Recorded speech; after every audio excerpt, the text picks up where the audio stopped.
I walked into the service center feeling calm and prepared. Too prepared, actually. I had my ID, my phone, my documents, and a very serious face. This was adult life. I was ready. The place was bright and strangely quiet. A few people were waiting. A printer was making small official sounds. There was a counter, a row of chairs, and a machine by the wall with little paper slips coming out of it.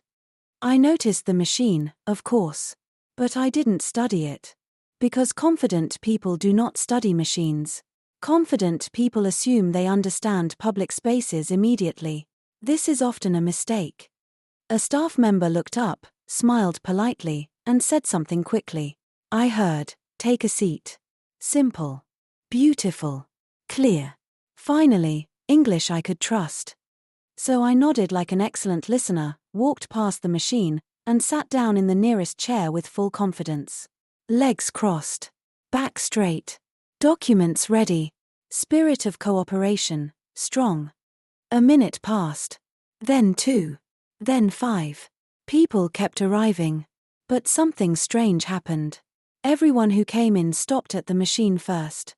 They pressed a button, took a tiny paper slip, and only then sat down. I saw this. I noticed the pattern. I respected the pattern. But I still stayed seated. Because once you commit to the wrong decision, sometimes pride becomes your manager. Then a screen lit up. A number appeared. Someone stood up and went to the counter. Then another number. Another person stood up. Then another.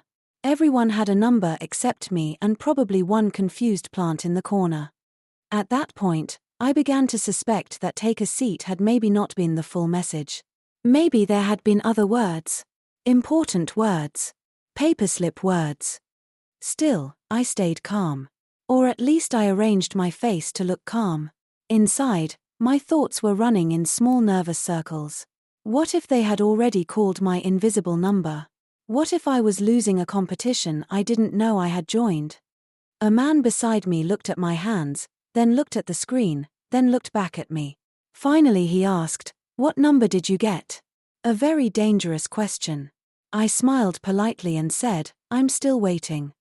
He nodded slowly. Too slowly. Then he pointed at the machine and said, "You need a slip."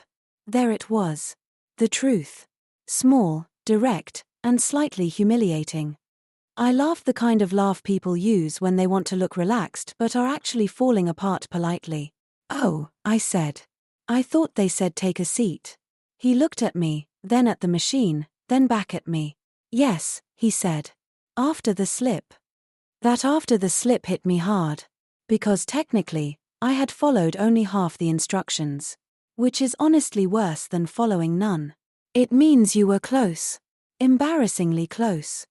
So I stood up with as much dignity as I could carry, walked to the machine, and stared at it like we had a personal history. There were 2 buttons. Just 2. And somehow I still felt pressured. I pressed one.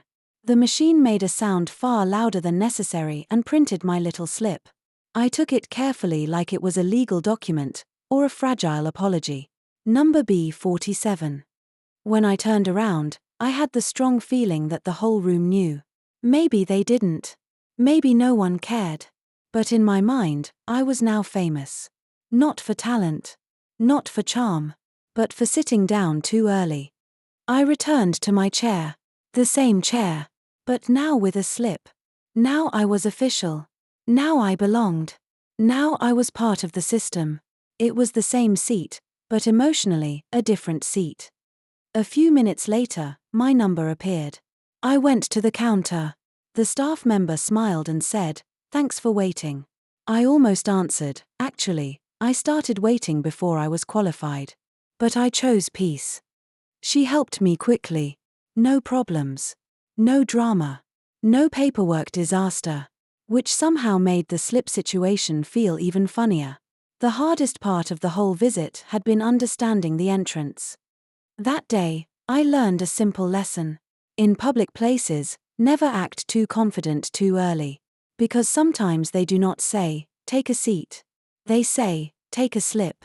And if you miss that one word, you may sit there like a very patient fool.